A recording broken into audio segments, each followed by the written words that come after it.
It's a normal day in the city and Dr. Singh is working hard at the hospital. There are more patients than usual, and at first it looks just like a normal cough. However, soon the patients get worse and no cure is found. The news announced that a virus called H5G9 or the sick has been discovered and classified as the deadliest in history. When Singh goes home, he's devastated to discover his wife Rani is infected too. He immediately puts her in his car and rushes to the hospital, which is harder than it sounds because people are panicking on the streets, causing lots of riots and violence. Later at the hospital, the nurses call Singh to check on the latest newborn babies and he's shocked to discover they were all born with animal parts. They are classified as hybrids, but scientists don't know if they brought the virus or they're a consequence of it, so people fear them. At the same time, Richard runs with a deer baby to hide at the Yellowstone National Park. He renovates an abandoned house and puts up a fence so they can live in peace. The virus ends up wiping out most of humanity and society collapses. This event is known as the Great Crumble. In the forest, Richard raises Gus, who grows up calling his dad Papa. Richard makes toys and books for him, but he never tells him about the outside world, doesn't let him cross the fence, and teaches him to hide if he ever sees another human. Whenever a plane flies by, Richard covers Gus' ears. One day a plane drops some flyers about a refuge for hybrids, and Richard burns them all before Gus can see them. When Gus turns 7, Richard finally tells him about the Great Crumble and how people hate hybrids. He also says Gus' mother is dead but doesn't add any details. That night Richard buries a box of mementos from his old life. Sometime later, Gus dares to cross the fence to follow some footprints and hears a scary growl. Richard soon finds him and drags him back, scolding him for his actions. Gus is sure a deer is his mother, but Richard denies it and Gus runs into the house to cry. At that moment they hear a voice in the distance and Richard immediately grabs his gun. The other man explains he's looking for his missing sister. Richard tells him no woman came by and asks about the world, so the man explains the sick has slowed down but it's still out there. Suddenly Gus moves among the plants and Richard checks on him. When he looks up again the man is gone, but he left ribbons tied to the fence. Realizing they've been marked, Richard makes Gus hide in a secret compartment in the house and grabs a special injection before heading out. Gus waits for a while and is startled by a noise, but it's just a deer. He tries touching it, however the animal runs away when it hears yelling nearby. Then Richard comes back and tells Gus he won't hurt you now before collapsing. Gus immediately takes him to bed. The next morning Richard tells Gus that his mother was called Birdie and she would be proud of him. Unfortunately, a few hours later, Richard passes away on his chair. Weeks pass and Gus does his best to survive alone while keeping straw dolls for company. One day he gets too frustrated with the garden and throws a lamp at the weeds, which accidentally starts a fire. He puts it out by throwing things at it, like his precious dog plush. Afterward he finds an old map he drew years ago and starts following it until he finds a tree with a heart and an arrow. He starts digging on that spot and finds Richard's box, which contains money, credit cards, IDs, a photo of his mother Birdie, and a poster for the hybrid refuge. The picture says Colorado, so Gus checks the map and decides to go there to find his mother. After packing up his stuff, he makes it to the fence and finds some candy bars on the ground. He loves the taste of the first one and tries to grab another one, but it's pulled away by thread. Suddenly an arrow flies out and Gus runs to hide, noticing there's a hunter nearby. He gets ready to hit him with his slingshot, but a second hunter appears behind him and grabs him. The hunters say that Gus is bigger than other hybrids and call him special, so they want to take him to a lab. Gus manages to hit the guy and frees himself as he yells, causing the men to be surprised he can talk. When the hunters get ready to kill him, they get showdown first. Tommy appears and kills the hunters while Gus runs away. He hides in his home, but soon Tommy finds him and takes him out of his hiding spot, explaining he found him because of the smoke. Tommy is also shocked to hear Gus can talk and sees Birdie's picture. Then he warns Gus that some people hunt hybrids to sell their animal parts while fixing his broken pipes. Tommy also gives him a few tips on how to take care of the farm and calls Gus Sweet Tooth before leaving. Ignoring all the warnings, Gus runs after Tommy and asks him to take him to Colorado. A flashback shows Amy working as a therapist and hating the routine. When the virus outbreak happens, she's forced to stay in her office. Weeks pass and the lockdown becomes too much, so Amy finally goes outside, only to discover the elephants have escaped from the zoo. Amy runs to the zoo and frees the birds from their cages too. She starts living there and for years she's alone but happy, until one day she discovers a hybrid baby abandoned in a box. In the present, Gus continues to follow Tommy around, ignoring his protests. At night, Gus' eyes become really creepy but Tommy agrees to share some of his food anyway. The next morning, Tommy discovers Gus ate all his provisions and gets furious, so Gus apologizes by explaining he can find food with his enhanced sense of smell. They come across an abandoned visitor center and Gus goes inside, but he gets terrified when he sees a deer head on the wall. When he tries to run away, he steps on a trap and is caught by a net. It turns out a family leaves there, and when they see Gus isn't a hunter, they invite him and Tommy to have lunch with them. The family keeps wearing their masks, so Tommy assures them he isn't infected and that hybrids like Gus can't carry the virus at all. For the first time, Gus gets to play with another kid and real toys. He also discovers he shakes his leg if someone scratches him behind the ears and hears music for the first time. The family father recognizes Tommy as a football star, but Tommy doesn't want to talk about it. In the forest, the last men appear. They're a paramilitary group who kill hybrids, and now they've found Tommy's trash. Meanwhile, in a town in Gideon, Singh notices that Ronnie's pinky is shaking, which is a sign that the sick is coming back. He immediately gives her an injection, but there aren't many left. He leaves on his horse and visits the medical center that has settled down on an old fast food building. There he meets Dr. Gladys, who is trying to find a cure. She gives Singh more medicine for Ronnie and shares her notebook so he can help her keep track of what works or doesn't. Gladys reveals she has cancer and wants Singh to continue to search for a cure since she can't work anymore. Back in the house, the mother notices Tommy has a last man mark on his chest and confronts him in private. Tommy explains he isn't a last man anymore and he only used to kill to survive. He also thinks it'd be a good idea for the family to adopt Gus. Later, when the mother sees Birdie's picture, she identifies the place as Red Rocks. In the middle of the night, Gus can't sleep and discovers Tommy is about to leave alone. At that moment, the last men arrive and ask the family to give them the hybrid. Tommy goes outside and starts fighting them with a bear trap, easily bringing them down, thanks to his big size. A man manages to sneak into the house and tries to shoot Gus, who dodges just in time. Then Gus quickly stabs the man in his leg and gets ready to defend himself with his slingshot, but the man freezes when a huge deer appears at the door. Tommy uses the chance to sneak behind the guy and kill him with the bear trap while the deer disappears. The next morning, the family kicks the duo out to protect their son, but at least they share some provisions. Tommy agrees to take Gus to the train station, but afterward he must search for his mom on his own. In an abandoned amusement park, a group of teens who call themselves Animal Army are playing video games. Suddenly an alarm alerts them of hybrid distress, so they leave to take care of it. While Tommy and Gus continue to travel, they come across some flowers that Gus never saw before. Tommy explains they appear in areas where the virus is. When night falls, they stay in an abandoned bus where Tommy keeps his supplies, his medicine, and his old trophies. Gus goes to bed and is startled by a bright light outside, so he comes out and discovers there's heavy snow everywhere with no Tommy in sight. At that moment, Gus wakes up and realizes it was a dream. Tommy has made a disguise to make it look like Gus' antlers are part of a costume. In the meantime, Singh takes over Gladys' practice and sees patients every day, which reminds him of how much he loved being a doctor before the outbreak. After work hours, he continues to work on a cure and his wife becomes his control group since she's the only person who has survived the virus. Reading Singh's notes reveals that her research was immoral and she did lots of experimentation on hybrids, proven by the bloodstains on the floor. The last men bring supplies for the clinic and Singh is worried they may include hybrid parts, but the boxes are normal. Since Singh refuses to use hybrids for the medicine, it isn't as effective anymore and Ronnie's hand is constantly shaking. She convinces him to go to a neighbor's party anyway, which is interrupted when one of the men reveals a shaking hand too. The neighbors immediately hold him down and use a home test on a sample of his blood, which confirms he's infected. The group immediately ties him up and burns the whole house with him inside. Back to Tommy and Gus, they reach a bridge and see a train pass by. They follow it to the station and Tommy bribes a guard with some batteries to avoid being scanned. There's a big market in the station and Gus enjoys the food while Tommy buys the ticket. Since it's so expensive, he has to hand in his shoelaces as part of the payment. Tommy also tries to buy more medicine, but the supplier is gone. Gus goes wandering around and finds kids playing some carnival games, but he gets upset when he realizes the targets are drawings of hybrids. As he panics, he bumps into Becky of the Animal Army, who helps him calm down and pokes his ears. She tries taking him with her, however Tommy immediately drags him away. Afterward, Tommy gives Gus the ticket and takes him to the boarding line. While waiting, Gus smells Tommy's medicine coming from some boxes, so Tommy asks for his help. Following Gus' nose, they break into the security car and take a box of medicine. A guard finds them and Tommy quickly brings him down, but when they come out, another armed man threatens them with his gun.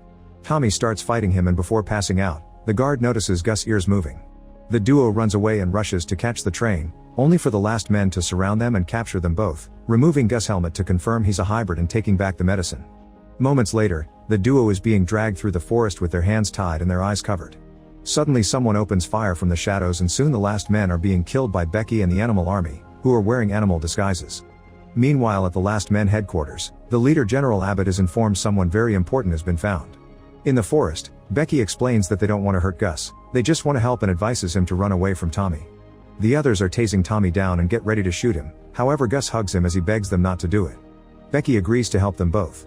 In the zoo, Amy lives with the baby, who has grown into a young girl named Wendy. They go to town together with a wagon to look for supplies, but Amy gets scared when she sees a burning cigarette on the ground. She drags Wendy to hide and takes out her gun while a last man passes by. Thankfully he doesn't see them and leaves. When the duo returns to the zoo, Amy locks all the doors. Sometimes Amy notices there are vegetables missing from the garden, and Wendy claims she ate them. However, when her mom isn't looking, Wendy drops some of her dinner in the garden. One night they hear some noises and Amy goes to the garden with her gun. She hears another noise and gets ready to shoot, but Wendy runs in and explains that's her friend Bobby. He's also a hybrid and Amy has no choice but to keep him too. This causes her to change her rule of not using the radio and starts broadcasting that she has a safe haven for hybrids. Back to the forest, the animal army takes Gus and Tommy to their hideout in the amusement park, which is decorated with animal drawings. Becky explains she started this group and nobody here has parents. Then she introduces Gus to the other teens, who are excited to meet a hybrid. Gus is declared king for a night and gets to enjoy new candy, cartoons, and games.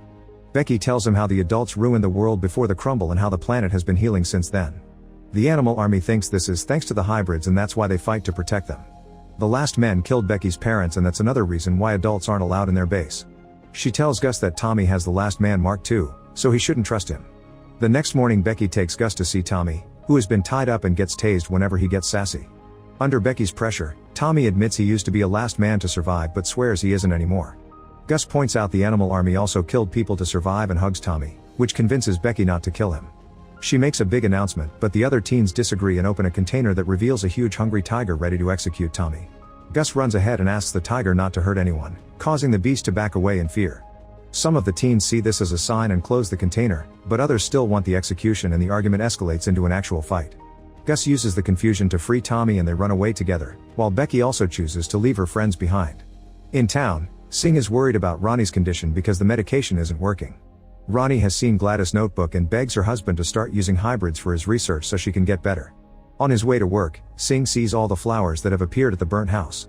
At the clinic, Singh reads Gladys' notes on which hybrid parts are needed and takes the flare gun, which has different colored flares depending on what he needs. Singh shoots the one asking for the special sauce referring to hybrid parts. When he returns home, he sees a flower on his garden.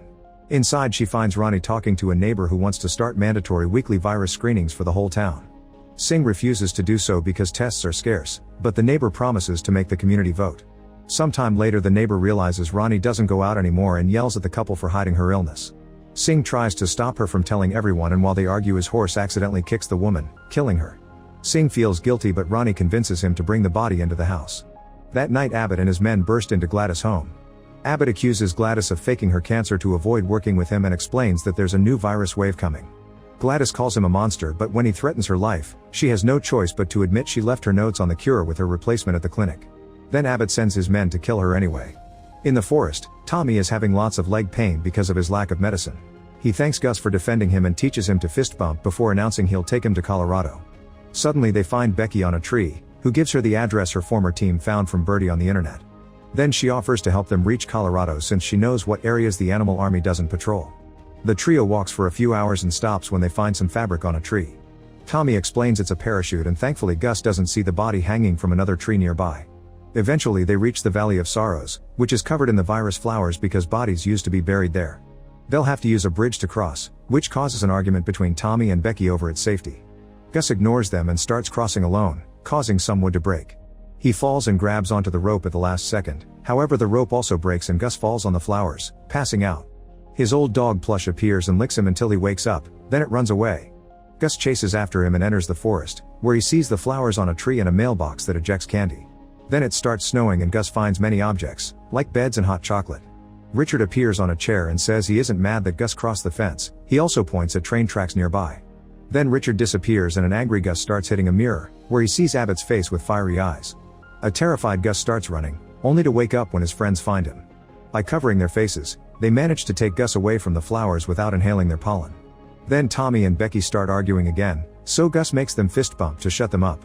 At the zoo, the family has been growing, thanks to the other hybrids that have arrived after hearing the broadcast. Amy gets a call from a man who found a hybrid baby and asks for advice on how to take care of them. She tells him to leave the baby on a safe spot to pick them up, but the man refuses because the baby is too weak and asks where she is. Thinking it may be a trap, Amy hangs up. Afterward Bobby brings a ribbon that he found on the fence, meaning they've been marked. In town, Singh has to pick all the flowers that appear on his garden. A neighbor is now putting up missing signs for the missing woman and Singh has a hard time keeping a straight face. One afternoon, he gets a message from the clinic saying a package has arrived for him. The couple rushes to the clinic eager to start working with the secret sauce, but when they open the box they find a note that says out of hybrids. At that moment Ronnie notices water leaking from the freezer and go inside to confirm the neighbor's body is still there. However, the door is open, which means someone saw it. At that moment the neighbors arrive and accuse the couple of being killers. Singh starts lying, saying the woman had been sick and he hit her because he doesn't approve of the burnings, seeing them as barbaric. His speech makes an impact, but it's ruined when Ronnie begins to cough. The neighbors drag the couple back to their house and tie them up before starting the fire. The house starts crumbling down, however before the flames can reach the couple, the last men burst in. They quickly put out the fire while Abbott searches for Gladys' notebook, finding it in a cupboard. He's about to leave without saving the couple, but he freezes when Ronnie reveals she's survived the virus thanks to the trials. Gus lies as he says he's the only one that knows what Gladys was missing for a proper cure, so Abbott agrees to bring them along. Since the headquarters are in a classified location, Ronnie and Singh are tied up and have their faces covered before they're put in a truck. Meanwhile Singh's horse runs away. Back to Gus' group, they finally find the tracks and start running to catch the train. There's a hook hanging on the side of the car and Gus jumps to grab it, swinging to jump into the train. Becky manages to jump in as well, but Tommy is having trouble because of his leg. He remembers how hard he used to run for football matches and inspires himself to grab on the train at the last second. The kids help him up and look around the train, discovering this is a hauler so it has no passengers except for the working crew. They don't notice a last man uniform behind a door. During the trip, Gus is amazed to see all the animals and Becky teaches him to play I Spy. When Gus checks his bag, he realizes his dog plush is missing. At that moment the door opens and the trio rushes to hide.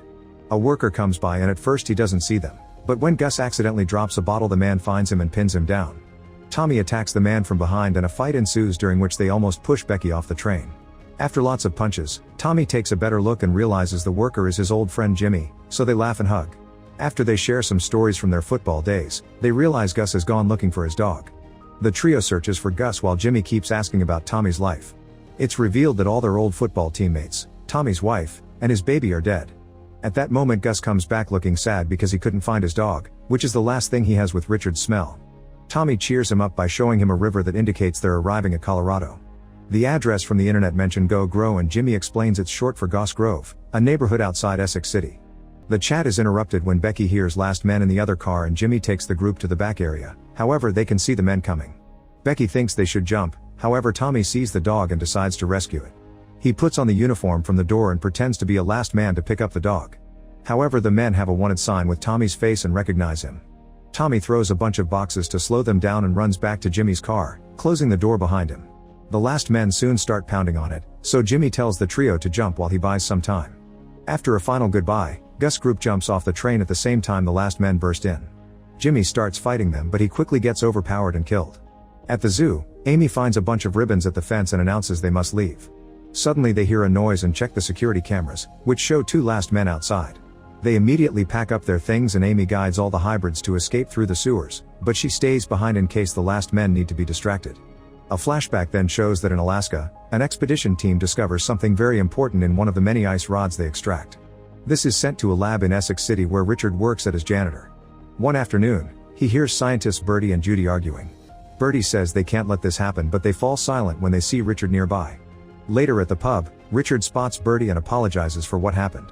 They spend a wonderful night together and Bertie ends up sharing a bit about her project. The people in Alaska found a microbe that could form a vaccine and save lives, but if it goes wrong then all hell could break loose. Afterward Richard walks Bertie home and she invites him in. Bertie shares that her husband died from a serious disease and that's why she stopped teaching to start researching. When they're about to kiss, they're interrupted by an urgent call informing Bertie that the military is taking over the lab. Richard volunteers to drive her there and they go inside through the back door. There are lots of soldiers taking away all the research, but the duo takes an empty corridor into a secret office.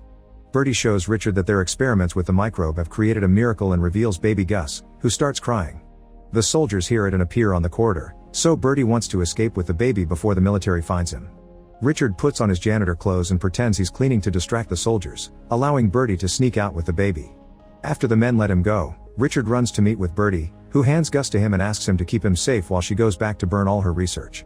When she steps back, a fence closes between them and an alarm starts wailing, so Richard runs away with Gus. In the present, Gus' group finds Essex City. After wandering around they find the right house and Gus pounds on the door, asking for Bertie. The person opening the door is Judy, who recognizes Gus and is shocked to see he's alive. She explains she used to work with Bertie and that she came to this house looking for her, but she only found the military ransacking the place. The soldiers beat Judy up and left her for dead. Later she was found by Bertie who nursed her back to health. One night Bertie just left, And Judy doesn't know where she is now. Gus notices a pot with the lab's name and recognizes it from that ID he found in Richard's box. Judy gives Gus a key to the attic that Bertie had asked her to protect. Gus is excited to open it, but Becky and Tommy worry because they recognize the name of the lab from the rumors of where the virus came from. They enter the attic and Gus finds a picture of Bertie with her father while Becky discovers some files with Gus' name. It turns out Gus stands for Genetic Unit Series and the pictures in the files reveal the truth. Gus freaks out, so Becky explains she was also adopted, but that doesn't mean her parents weren't real. However, Gus keeps on getting angry because Richard lied about everything and he rushes out of the house. As he runs through the forest, a bunch of deer run with him. Another flashback shows that in the early days of the outbreak, one of the essential workers is accidentally hit by a car. The driver is Tommy, who is desperate to get his wife into the hospital because she's about to give birth. The place is full of patients and at first the soldiers and nurses don't want him to stay, but after some begging they take Tommy's wife to the maternity ward. While waiting, Tommy sees on TV how hybrid births are on the rise and people protest about them on the streets. A few hours later, Tommy is informed his wife gave birth to a boy, but when he checks on him he discovers it's a hybrid baby. He immediately runs out of the room and has a panic attack before getting into the elevator, where Singh offers supportive words. In the present, Tommy and Becky search for Gus to no avail. Becky admits she feels confused because all her life she thought hybrids were nature's miracle, but now they appear to be just a lab experiment. Tommy tells her to wait in the house in case he comes back and goes looking for Gus more deeply in the forest. Meanwhile, Gus is getting rid of all the things Richard gave him, including Bertie's picture. At that moment he finds a bunch of flyers promoting the hybrid preserve on the ground and a plane outside the forest. While Gus looks around, Tommy arrives and gives him the dog. Gus says he has no dad and that he wants to go to the preserve to be with others like him. Tommy shares the story of his hybrid son and how he almost ran away, but he realized he was only scared of being a dad, so he went back for his wife and baby. However, when he returned, the soldiers had already killed them both. He asks Gus not to abandon him too, but Gus reveals the plane's radio is working and he already called the preserve. Suddenly they hear a shot and Tommy collapses while they're surrounded by last men, who put Gus in a cage and take him away. Back in the sewers under the zoo, the hybrids hear how a bunch of last men arrive in the city with tons of trucks and even tanks. Abbott tells Amy to hand over the hybrids, but she refuses and starts a speech on how the hybrids are better than humans, which is heard by the kids. As the men surround the zoo, Amy activates a bunch of fireworks that keep the soldiers distracted while the kids continue to cross the sewers without being hurt. While the last men break into the zoo, the hybrids make it to an abandoned church. Bobby wanders off and is found by soldiers, who immediately capture him and take him away. Wendy tries sneaking out, however she's quickly found and captured as well. Moments later, when Amy arrives at the church disguised as a last man, she screams in grief when she discovers all the hybrids were taken. In the meantime, Singh and Ronnie arrive at the last men's headquarters. Ronnie is immediately isolated and Singh freaks out in anger, but the soldiers grab him and Abbott tells him they'll let Ronnie go after Singh finds the cure. Sometime later, the men bring Gus in the cage and Singh gives him some candy. When Gus says thanks, Singh is left in shock at his intelligence. He announces he wants more time with Gus, so he asks for another hybrid to work on for now. Back in Judy's house, Becky admits her parents weren't actually murdered, they were killed by the virus. Her sister had been a hybrid, and the last men took her away. For a long time Becky was alone trying to find her sister while growing to hate adults. Eventually she found other kids in her same situation and they formed their own family. At that moment Judy's radio gets an important message and Becky sends one back, finding Bertie on the other end. At the same time a mysterious person picks up Tommy and the dog plush in their truck. In the last men's headquarters, Gus is sent to a warehouse and watches how another hybrid is taken away. There he meets all the kids from the church, including Wendy and Bobby, who give him a big hug. The taken boy is soon killed by Singh in his lab for the sake of the cure. Tommy wakes up in a strange apartment and finds Amy, who tells him they'll rescue their kids soon. Make sure to subscribe and turn on notifications so you can watch more videos like this. Thanks for watching.